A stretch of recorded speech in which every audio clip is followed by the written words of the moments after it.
Is it just me? Or is it getting crazier out there?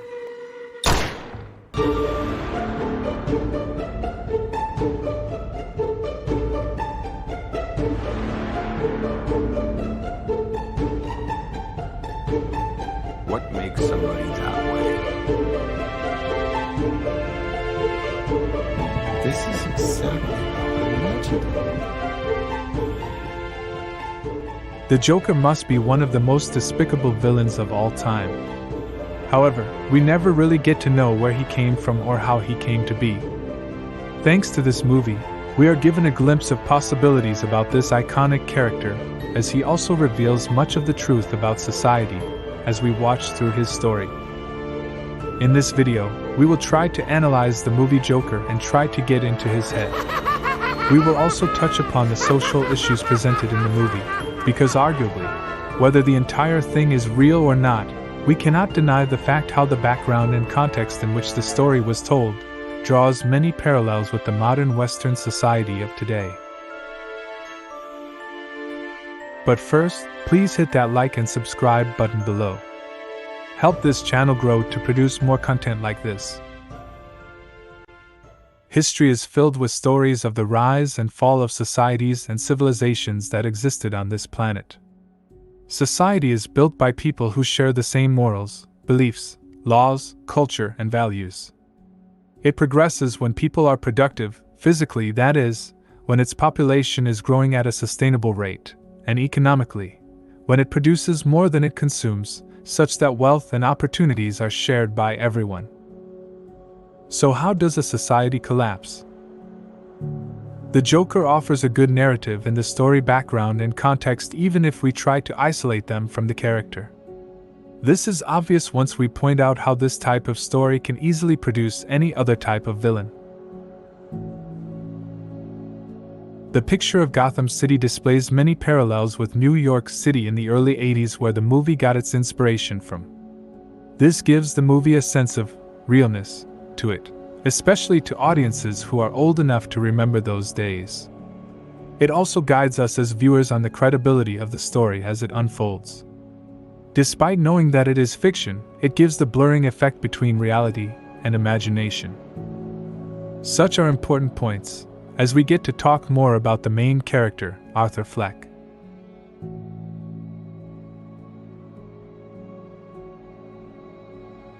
The film opens giving the first hint that he is dealing with deep personal issues. The news on the radio describes a horrible picture of what's happening as he puts on his makeup. Later it was revealed that he struggles with severe depression, among other conditions, and regularly visits a social worker for his situation and for medication. Take note, the clock is at 11:11. Nothing seems to be off at this point of the movie, just like in any other story. However, things get very interesting once we reach the end of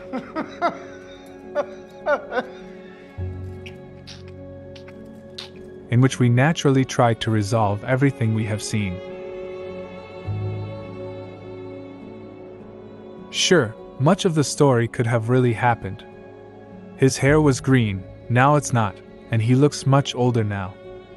Clearly, the story was told according to Arthur's memory as he sits in front of what appears to be a legit therapist this time.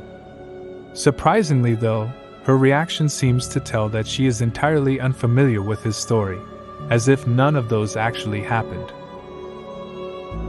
Knowing how our memories can get really unreliable at times, it becomes much more doubtful coming from Arthur. We shall go back to this later. One day he was working when he was assaulted by a group of teens, which happened in the middle of the day with no apparent reason. What's more is that no one seems to be bothered as the incident unfolds. A sign of social indifference. Now, this may be the first idea of how Arthur begins to feel that no one cares about him.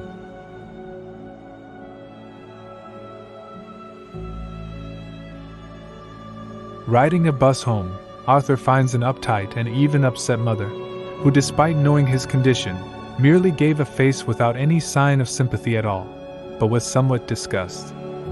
A common symptom of how people in a society simply stopped caring for others.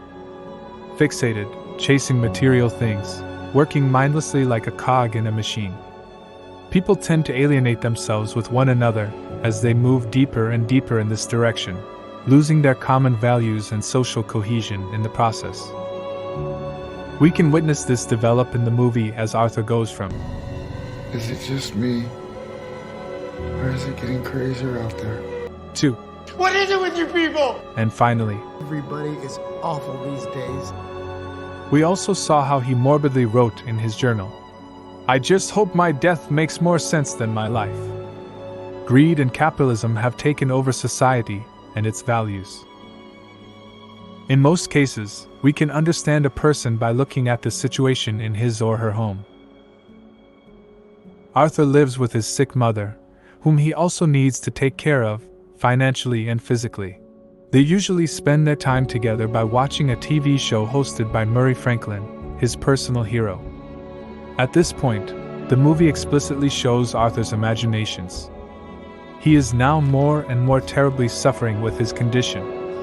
People tend to engage more and more with wishful thinking and fantasies, as they lose hope with their situation.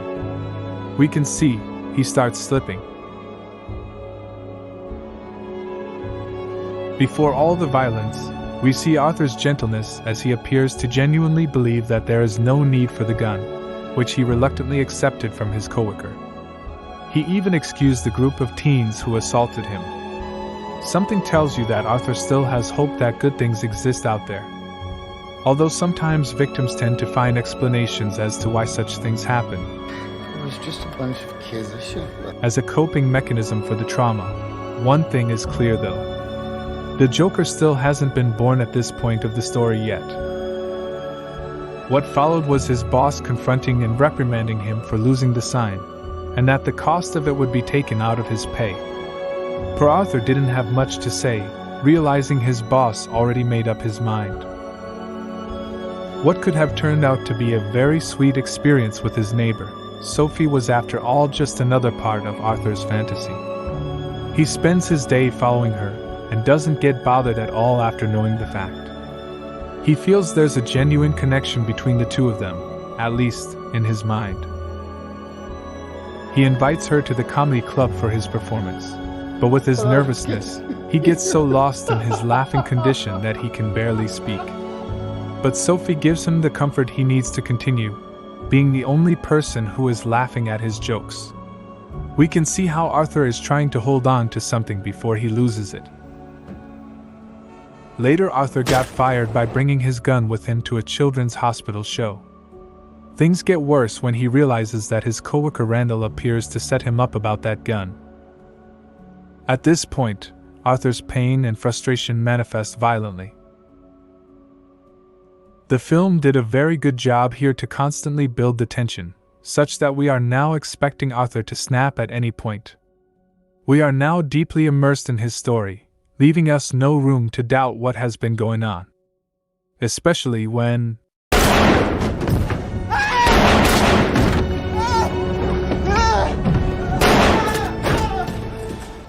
this scene must have left most of us with our jaws dropped. Some might feel that those guys merely deserve their fate, justly or unjustly. As we were taken at the edge of our seats, we couldn't help but sit back and wonder how Arthur was able to fire 8 shots from his revolver. Well, he could have reloaded out of the scene through the heat of the situation. But we know he is not trained to do that, especially in that kind of situation. Plus, you just don't reload a revolver like that. It's not like a semi-automatic pistol. Realizing what he's done, Arthur runs off, ending up in a public bathroom. Calming himself down, he begins to dance as if totally unaware of himself. For the first time, we see Arthur being completely in the present. His mind is free. Suddenly, he's free from everything that weighs on him. His arms spread out, in a welcoming gesture. Did all that just actually happen?